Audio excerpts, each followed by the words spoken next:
How did an American Airlines plane and a Black Hawk helicopter end up in a tragic crash while the plane was attempting to land on runway 33? In the videos ahead, we'll take a closer look at the final hours leading up to the crash, the confusion between the PAT-25 VIP military helicopter and the air traffic controller, and how the rescue operation is being carried out. More details all in the video ahead. The plane had departed from Wichita Dwight D. Eisenhower National Airport in Kansas earlier that evening.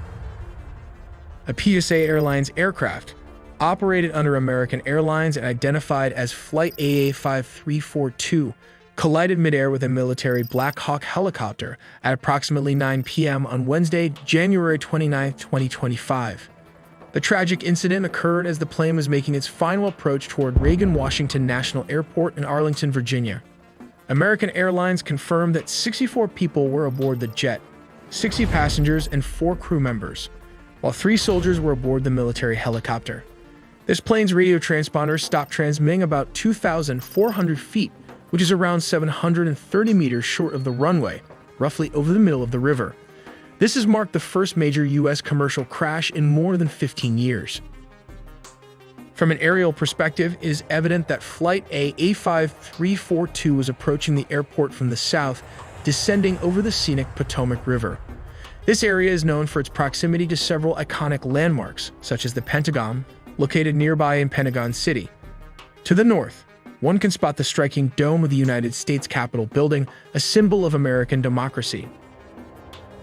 The Potomac River, which encircles the airport and much of Arlington, serves as a natural boundary and offers breathtaking views for arriving flights. However, this area is also densely trafficked, both by air and on the ground, adding to the complexity of air traffic management in the region.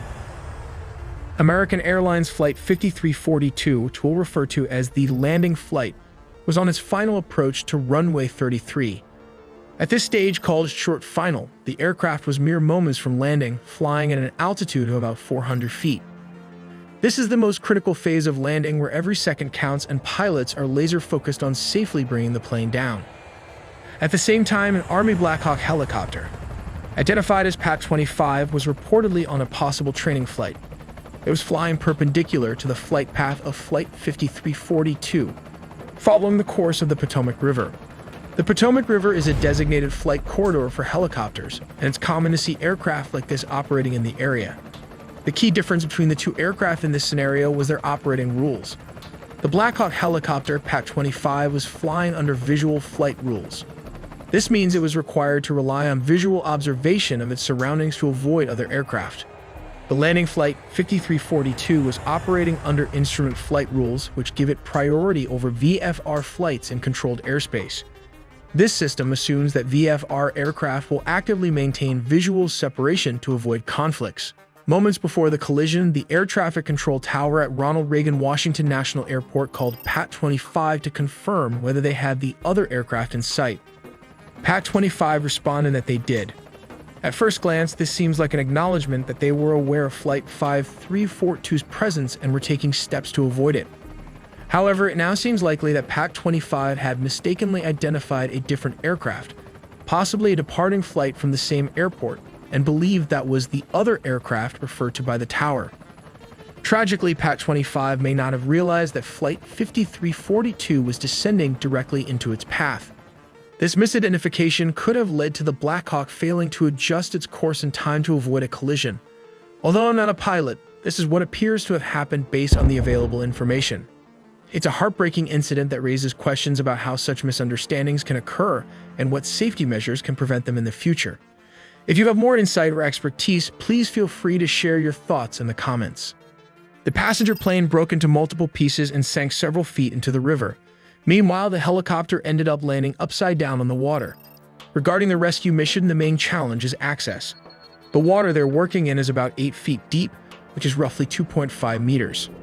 On top of that, the conditions are tough. There's strong wind, chunks of ice floating around, which obstructs rescue workers. We also have audio from air traffic control that has been published online, capturing the moments as the two aircraft approach each other. In the recording, we can hear a conversation. It appears to involve the air traffic controller, with P standing for priority air transport, the helicopter, and CRJ referring to the passenger plane. The response seems to come from a helicopter, but something goes terribly wrong. The two aircraft continue to move closer to each other until they crash, and there was no response from the other side. This long-shot video, recorded by the Kennedy Center cam, seems to show two aircraft, a helicopter and a commercial airliner, colliding, creating a huge flash. If you take a close-up shot, you can clearly see the Black Hawk helicopter traveling at an alarmingly high speed directly towards the plane, a moment of impending danger captured in stark detail. According to reports, the situation unfolded due to apparent confusion on the part of the Black Hawk pilot. He was seemingly unaware of the presence of a second aircraft in the vicinity, which ultimately led to a critical misjudgment. When the flight controller radioed in, asking if the pilot had identified Flight 5342, the pilot confidently confirmed that he had visual contact. However, the plane he was referring to wasn't Flight 5342, it was a completely different aircraft flying above his position. This misidentification proved costly. The pilot, certain he was operating safely, continued his course. Tragically, he ended up flying directly into the path of an oncoming aircraft. The sequence of events highlights the immense complexity and risks of aviation, where even small communication errors or lapses in situational awareness can lead to dangerous, life-threatening outcomes. Let's take a look at a different case scenario of a Jeju Air Flight 2216. This South Korean airline was granted permission to land from the south on runway 1 northward. But control tower cautions against bird activity, so the aircraft made a slight deviation in flight path.